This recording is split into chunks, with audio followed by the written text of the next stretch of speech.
All right, we're going to update on Rickey the Trucker. Remember the Rickey the Trucker? I did a number of videos on Rickey last year, right around January of 2018 and 19, maybe December of 2018, but it was a year ago. A year has gone by, and Rickey sent me this email, which I asked if he wouldn't mind if I shared, and he said absolutely. So he sent me this email just the other day.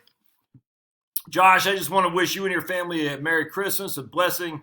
You are a blessing to many people out here and have made a tremendous difference in my life since I found you over a year ago. I'm attaching a screenshot of my Vanguard account.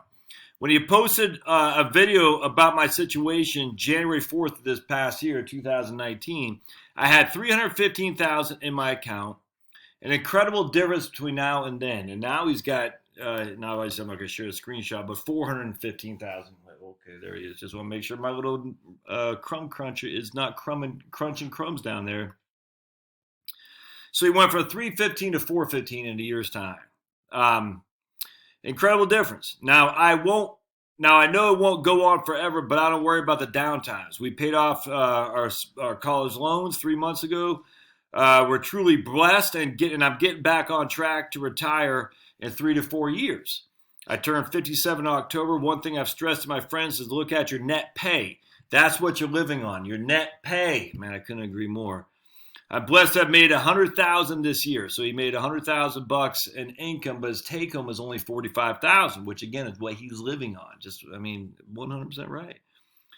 And of the 45 he made, he doesn't spend all that. He's put 15% into 401 and $500 a week into his savings. So of the 45 net, I'm not sure if that's the 45 is including that 500 a week. I don't know. But anyway, he's building up a cash bucket like I told him. So I said, man, just get about 2 to 3 years of cash reserve so that way when you do step off the cliff, you're literally on the precipice. Precipice means you're looking down. You're at the top of a cliff looking down at the great unknown.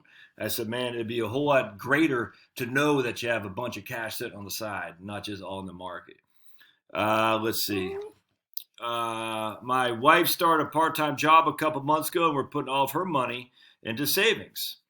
I'm going to do your 2-bucket plan and plan on having 4 to 5 years cash saved up. Yeah, exactly. So thanks again, sincerely, Rickey. Man, that's freaking awesome. And then he said, I say, hey, man, do you care if I give an update to the audience? Because we had a lot of people like that video. He goes, I'd be honored, Josh. I'm a very open person. I think we all learn more by sharing where we're at and where we're trying to go to. I just watched your Hershey PA video. I loved it. So true. Rickey says, when we married 30 years ago, he made $7 an hour and worked all of the OT he could get and loved it, laugh out loud. That's 31 when I finally got a better paying job. You're right about staying together. My wife is my best friend and my biggest supporter.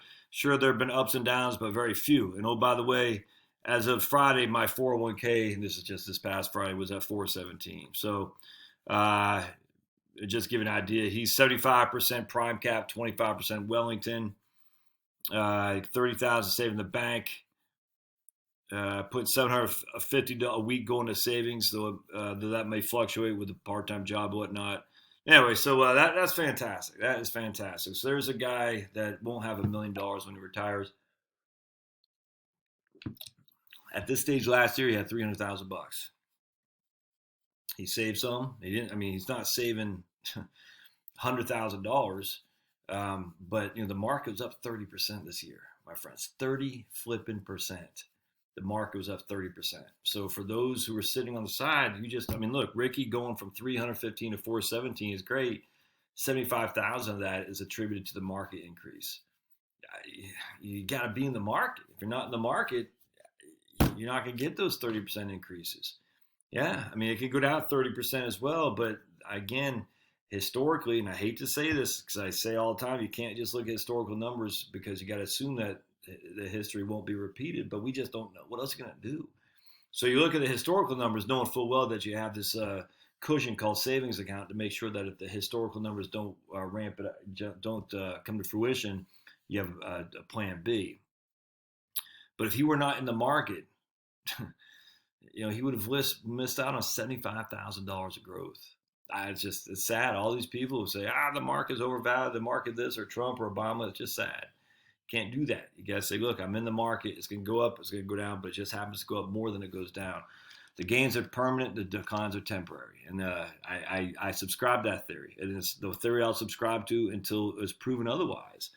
When Bernie Sanders takes over, socializes everything, which won't happen because there's too much political power for the lobbying to say that we can't allow that to happen. And so, look, that's the one thing about the swamp that is good is that it'll never be radical to the extent that the radicals want it to be. And I'm radically libertarian conservative, so I want there to be radical changes and a lot of stuff in the swamp. But the facts are, the swamp protects the swamp, which means it's slow moving at all times. So in some regard, that's good. In other regards, it's bad. But at the end of the day, the framers knew what they're doing. All right, that's all there is to it. All right, anyways, I'm Dan Rickey the Trucker. Hope you find that helpful. See ya.